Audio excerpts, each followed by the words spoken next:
Hi, I'm Kevin Rusnak, the Chief Historian for the Air Force Lifecycle Management Center, headquartered here at Wright-Patterson Air Force Base. This is our Out of the Hangar history video series where we feature historical moments from our past that relate to our current mission. Now, today's story is on the 100th anniversary of the first airplane flight around the world. And this is a very timely story because it relates to our global mobility mission that we have. And today, in fact, we have LCMC's Mobility Directorate splitting off into an independent organization from the former Mobility and Training Directorate. And that's part of our re-optimization process for what we call the Great Power Competition environment now. Well, if we're going back 100 years to 1924, our story actually starts a couple of years before that, when the Army Air Service was looking for ways to demonstrate its capabilities. We didn't have a whole lot of budget at the time to either buy airplanes or develop new ones, so we needed different ways to secure funding and approval for training exercises for our organizations and our pilots to stay sharp, the equivalent of these mass sort of training things that we do today. Well, we had been doing that by things like setting world records for altitude and speed, but also for duration and distance. Like we made the first flight from coast to coast from the East Coast to the West Coast on the United States in less than a day. We made the first flights into Alaska. And so kind of the next major evolution of that was flying around the world. Was this something that could be done? Well, in 1922, we considered that very seriously. Um, and we studied this process, and we realized with enough planning and redundancy that this was a mission that we could in fact accomplish.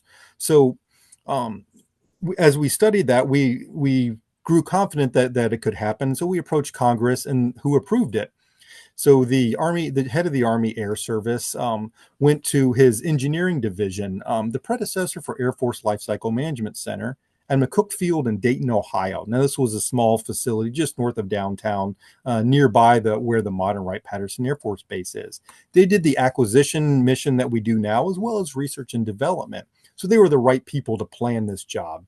So they spent about a year and a half getting ready for this flight to happen.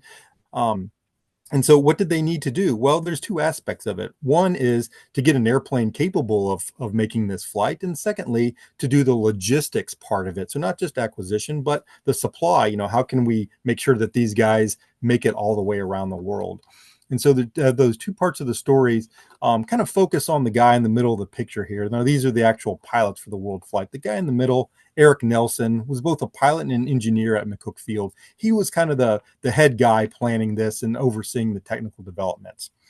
Well, from the airplane standpoint, the Air Service didn't have an airplane that we thought was sufficient for this flight, namely one that could fly a long enough distance and also fly over water. We didn't have seaplanes. That was the job of the Navy. So we put out specifications to industry for the type of airplane we thought we needed for this mission. Well, one company responded, Douglas Aircraft, with a version of a Navy plane that they had sold to the U.S. Navy, a torpedo bomber.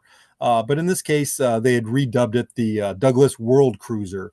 And it had a few different features. Obviously, it wasn't going to carry a torpedo, but it was bulked up to carry more fuel and so forth. So we brought the prototype of that, and that's what you see here. This is the prototype Douglas World Cruiser at McCook Field for testing. And so we made recommendations like how do we improve the engine, and it had what you saw in that previous picture, a World War I era Liberty engine, which the McCook Field people were the experts in.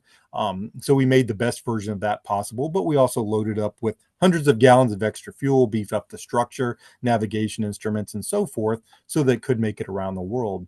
Once we had those airplanes prepared, this was the final result. That's the World Cruiser.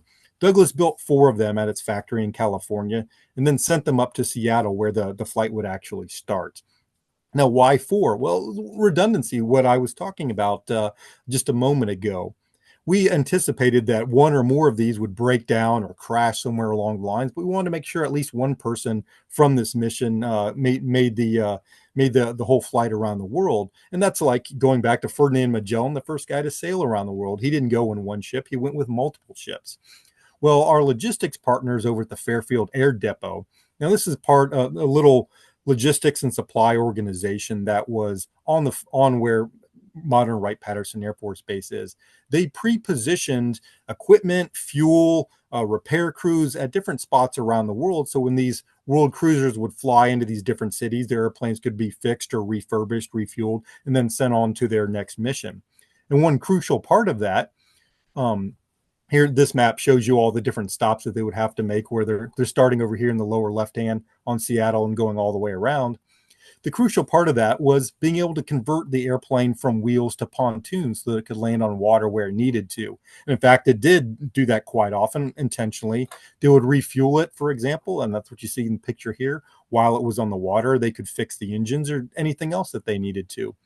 Well, they took off from Seattle on April 6, 1924, and it took them 175 days to complete the mission. That's nearly 6 months. Well, 5 months after their start, in the beginning of September, they had finally made it back to the United States. And then they were in no hurry. They just wanted to actually make this, they wanted to complete the flight. And one airplane had crashed really on the first leg from Seattle to Alaska, was lost in Alaska. Fortunately, its crew made it to safety.